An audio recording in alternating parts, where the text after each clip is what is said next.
What if I told you that the deadliest war in human history still hides secrets, buried beneath propaganda, silence, and fear? World War II wasn't just about heroes and villains. It was also a war of deception, experiments, and decisions so dark, many were never fully revealed.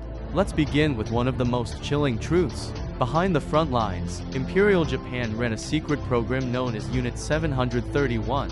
Officially, it didn't exist. Unofficially, it became one of the darkest chapters of human experimentation. Thousands of prisoners, men, women, even children were subjected to brutal scientific tests.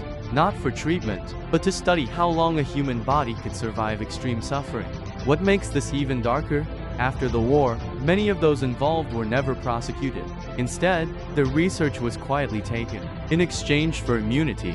Now, ask yourself, how much truth was traded for power? But Japan wasn't the only nation hiding secrets. In Nazi Germany, under the command of Adolf Hitler, science was twisted into something terrifying.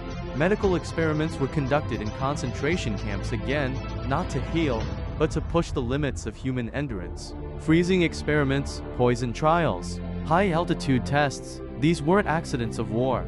They were calculated, systematic, and hidden behind the chaos of global conflict. But here's something even more disturbing. After the war ended, some of the very scientists behind these atrocities were secretly recruited by the United States under a program called Operation Paperclip.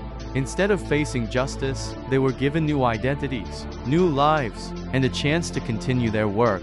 Why? Because in the rising tension of the Cold War, knowledge became more valuable than morality.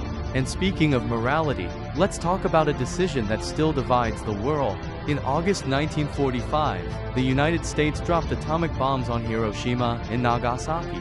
Cities filled with civilians, within seconds, tens of thousands were gone.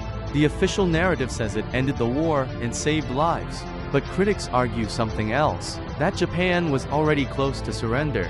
That the bombings were not just about ending World War II, but about sending a message to the Soviet Union, a display of power, a warning. If true, then those explosions weren't just the end of a war. They were the beginning of a new kind of fear, the nuclear age. But the darkness doesn't end there. During the war, governments controlled information tightly. Propaganda wasn't just used to motivate, it was used to manipulate. Stories were shaped, truths were hidden, and sometimes, entire events were rewritten. Even today, historians continue to debate what really happened behind closed doors. Because wars are not just fought on battlefields.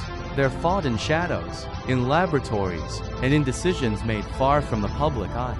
So the next time you think about World War II, don't just remember the victories. Remember the secrets, the moral compromises, and the uncomfortable truth that even in a war against evil, darkness can exist on all sides. History isn't always what it seems. And sometimes, the scariest parts are the ones we were never meant to know.